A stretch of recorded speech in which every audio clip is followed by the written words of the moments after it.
ओम नमः शिवाय। मैं मुकेश कुमार मिश्र अपने चैनल एस्ट्रोलॉजी एंड आयुर्वेदा में आप सभी मित्रों का हार्दिक अभिनंदन करता हूं।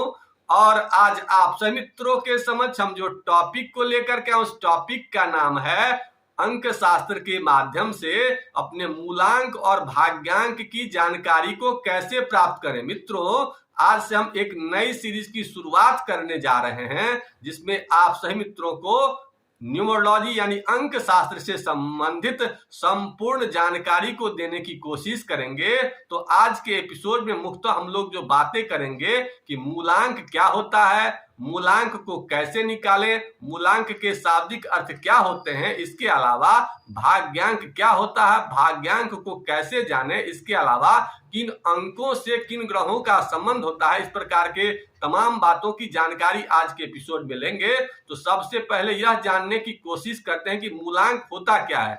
तो मूलांक को जब संधि विच्छेद करते हैं तो उसको क्या होता है, मूल प्लस अंक। तो मूल में यानी कि बेस, और अंक मतलब क्या होता है कि संख्या यानी नंबर। तो जो बेस नंबर होता है उसे ही मूलांक के नाम से जाना जाता है, जिसे अंग्रेजी में साइकिक नंबर भी कहा जा सकता है। इसके अलावा यह जानने की कोशिश करते हैं मूलांक को कैसे प्राप्त करें। जिस प्रकार से वैदिक ज्योतिष में जन्म कुंडली बनाने के लिए उसके दिन की जरूरत होती है, उसके महीना की जरूरत होती है, इसके अलावा उसके ईयर की जरूरत होती है, इसके अलावा उसके समय की जरूरत होती है, और इसके अलावा उसके जन्म स्थान की जरूरत है। लेकिन बहुत लोग ऐसे होते हैं जिन्हें अपने जन्म तारीख की तो जानकारी होती है, महीना की जानकारी होती है, ईयर की जानकारी होती है, लेकिन उन्हें अपने समय की जानकारी नहीं होती। तो ऐसे लोग जिन्हें अपने समय की जानकारी नहीं है, ऐसे लोगों के लिए न्यूमरोलॉजी शास्त्र एक वरदान सिद्ध होता है।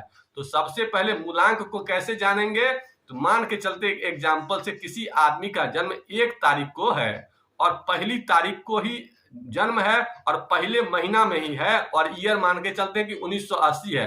अब इस व्यक्ति का मूलांक जानने के लिए मूलांक के शाब्दिक अर्थ क्या होते हैं, तो मूल अंक। तो मूल अंक क्या होता है, तो 1 से 9 तक की जो संख्या, इसे ही मूलांक बोलते हैं।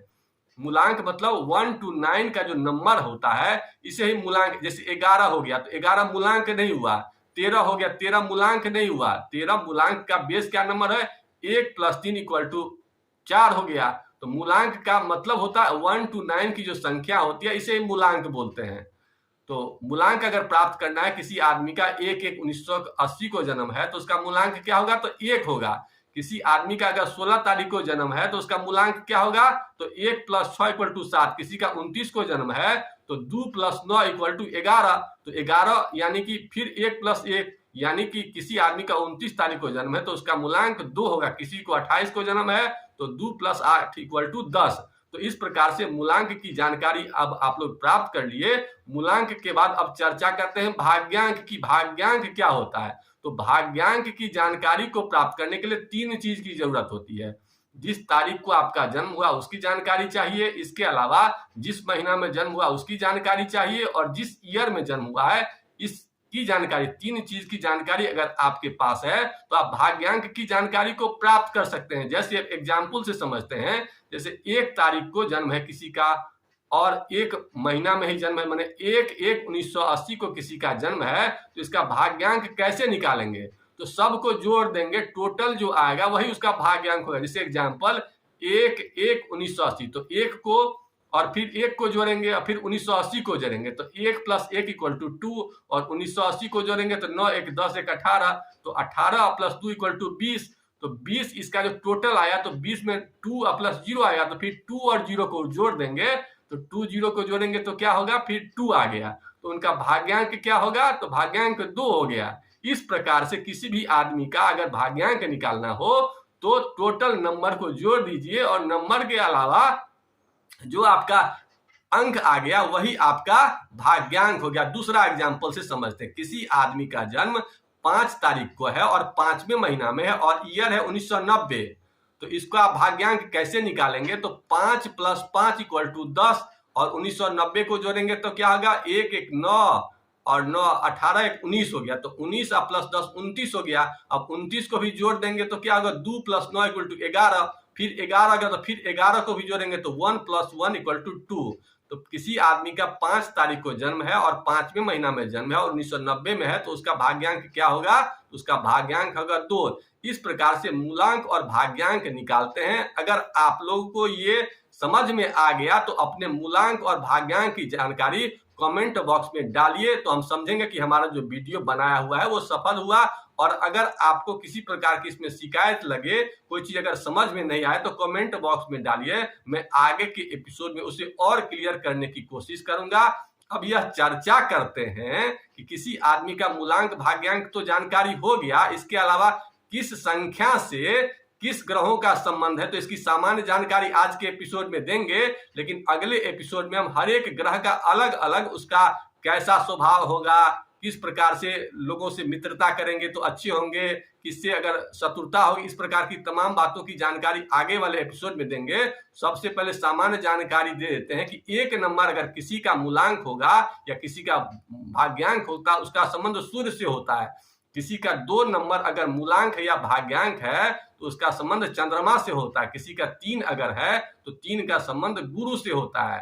और 4 तारीख को किसी का मूलांक है या भाग्यांक है तो उसका संबंध राहु से होता है। और 5 तारीख का अगर है आपका किसी प्रकार से संबंध, मूलांक हो या भाग्यांक हो, तो उसका संबंध बुध से होता है। इसके अलावा किसी का 6 को से संबंध है मूलांक या भाग्यांक में, तो उसका संबंध शुक्र होता है। अब 7 को जन्म है तो 7 का संबंध केतु से होता है, 8 का संबंध शनि से होता है और 9 का संबंध मंगल से होता है। अब इसमें क्या होते हैं, बहुत सारे चीजों में, जैसे वैदिक ज्योतिष में हर एक ग्रह का अपना दोस्त होता है और हर एक ग्रह का दुश्मन होता है, उसी प्रकार से न्यूमरोलॉजी में भी किसी का, जैसे 1 है, मान के चलते हैं 1 नंबर सूर्य को रिप्रेजेंट करता है। सूर्य का मित्र कौन होता है? तो मंगल होता है, गुरु होता है और चंद्रमा होता है। तो इनकी संख्या का अगर यूज करेंगे अपने जिंदगी में, जैसे विवाह करना है तो उसी संख्या में करेंगे, कोई गाड़ी का नंबर लेना है तो उसी गाड़ी के नंबर को अगर लेंगे, जैसे 1 नंबर किसी का है तो टोटल अगर किसी गाड़ी का नंबर 1 आता है, मूलांक 1 आता है या भाग्यांक 1 आता है, तो उसके लिए वो चीज अच्छा होगा। उसी प्रकार से हर एक ग्रह का अपना मित्र होता है और शत्रु होता है, उसका स्वभाव होता है। आगे के एपिसोड में उसकी हम चर्चा कर देंगे। अगर आपके मन में किसी प्रकार की कोई शंका हो, कोई चीज समझ में नहीं आया, तो आप उसे कमेंट बॉक्स में लिखिए, मैं आगे के एपिसोड में उसे दूर करने की कोशिश करूंगा। इन्हीं बातों के साथ आज के एपिसोड को यहीं समाप्त करते हैं। अगर आप लोगों को वीडियो अच्छा लगा तो लाइक जरूर करिए, और किसी प्रकार की शिकायत है तो उसे कमेंट बॉक्स में लिखिए, मैं उस शिकायत को दूर करने की कोशिश करूंगा। इन्हीं बातों के साथ आज के एपिसोड को यहीं समाप्त करते हैं। आप लोगों ने वीडियो देखा, इसके लिए बहुत बहुत धन्यवाद। ओम नमः शिवाय।